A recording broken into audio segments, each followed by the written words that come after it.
Hello, everyone. Welcome to Guna Goal FC, and this is the Premier League. The final game of the year 2020 ended nil-nil. And what else could you have expected? 2020 has been a very, very bad and unfortunate year, but nil-nil. Newcastle nil, Liverpool nil. Newcastle grinding this one out. Fighting the goalkeeper Kyle Darlow, fighting to keep Newcastle in the game, and he did. He did made so many saves, and he kept Liverpool in the game. Right from the start of the game till the end of the game, Liverpool had so many chances. Salah, Firmino, and other players had so many chances, but they couldn't finish it. Kyle Darlow, thanks to Kyle Darlow. Newcastle had their few chances as well. Callum Wilson almost scoring, isolating Phillips. I circled his number 47. Callum Wilson targeting him because he's just coming to the team. Young player, not experienced. So Newcastle almost benefited from that disadvantage for Liverpool there. But Fabinho was there to cover. If Liverpool lost Fabinho, they'll be in trouble. Like they can't afford to lose Fabinho or Henderson or any other defenders right now. But nil-nil game. Dallo, like I said, so many saves, and Fabian Schär, brilliant saves for Newcastle, keeping them in the game. Like I said, 2020 ends in a draw, nil-nil draw. Indicated how poor 2020 has been for everyone around the world. Just to make matters worse, because Liverpool couldn't score.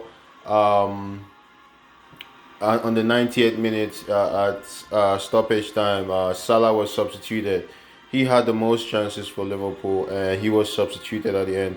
My quarrel with Jurgen Klopp last season, I noticed that he removed Salah, Mane, or Firmino if things weren't going right. But this time he waited till the 98th minute to take them off. I feel like he should have taken one of them off earlier in the game, especially Salah, because Divock Origi isn't getting chances in this team, so he needs game because I believe he's gonna leave in January. So um, Jurgen Klopp there waiting too long to bring a goal scorer on.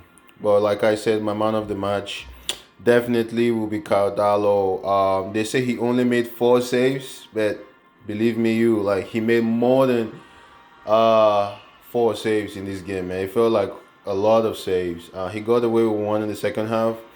He he cunningly grabbed Mane's leg. Mane was going for a rebound, and he grabbed Mane's leg, but it looked like it was kind of he mistakenly grabbed Mane's leg, but it was kind of intentional, if you know what I mean.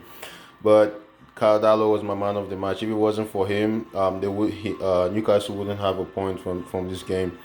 But just like Martinez, man, and they were 26 Martinez for Arsenal. He's the second place goalkeeper. He's behind Dubravka, their number one goalkeeper, and he's taking his claim to be number one.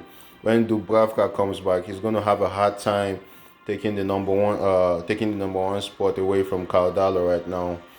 But for some of my stats, Liverpool have a leaky defense. I think they've conceded 20 goals in the Premier League at this stage after just 15 games. Last season, they conceded 20 goals after 28 games. So that's about double, you know. But Liverpool leaky defensively. Even when Van Dijk was there, they conceded a lot of goals. Van Dijk was there when they conceded 7 against Aston Villa. So it's hard to win the league with a leaky defense, so that would be tough for Liverpool. But for Newcastle, now they've gone 5 unbeaten games against the Premier League champions. They hardly lose against champions at their home ground at St James's Park.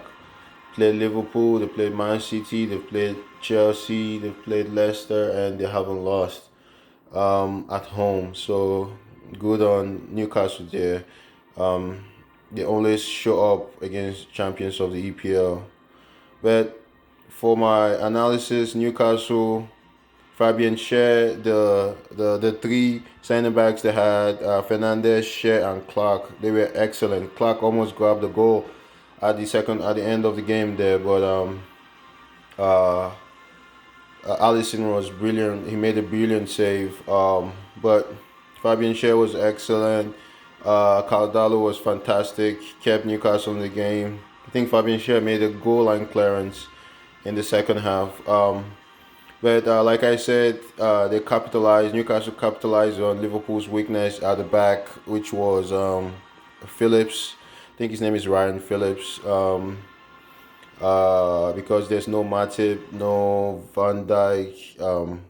He's had to come in and uh, play a good play a good amount of games. But I think Liverpool will spend in January on centre backs. They might bring in maybe Socrates. You can take Socrates from Arsenal if you want. But they need centre backs because I don't think they'll win the league with these young stars here.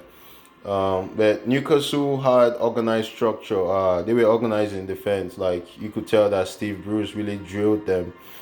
He rested some of his players against Man City in their last game. I think he was preparing for this game, because they had a higher chance of getting points out of this game than from the game against Man City away at the Etihad. So they were playing at home this time, but he rested some players and the players didn't disappoint. Especially Callum Wilson, he almost scored in this game. But they were organized in defense, resolute. I've never seen their defenders work so hard. They've been prone to mistakes in the past, but this time no mistakes. They kept a good clean sheet against Liverpool here. For Liverpool, they were not clinical at all. Mane didn't miss that many chances. He didn't get that many chances, but Salah, Firmino, so many chances they missed. Firmino had an empty net at one point, and Salah had two or three one-on-ones against Cardallo. He couldn't score, but they were not clinical for me. And Liverpool, they were poor defensively. I don't want to blame Ryan Phillips too much. I've mentioned his name several times, but he's a youngster. He's going to learn his trade, but he's a weakness in that defense due to injuries to Liverpool senior players. Liverpool were leggy. They were tired. They played on Sunday, I think, and now they're playing again. They rested Wijnaldum and Salah, Mane, Firmino played in the last game. They were tired. You could tell the first touch from Liverpool players was kind of heavy, so that didn't help with their chemistry in this game, and it resulted in a draw in the game. But Liverpool ending the year the way they started it, on top of the Premier League table. Will they win the league in May? I doubt, but I don't want Tottenham to win it. I don't want United to win it. Any other team can win it, but not United or Tottenham. But that's my analysis. This is the last video for the year from me, but it's been a wonderful year. Thank you guys for watching. Please like the video and subscribe to my channel, and hopefully 2021 will be a wonderful year. Adios. This is the Premier League.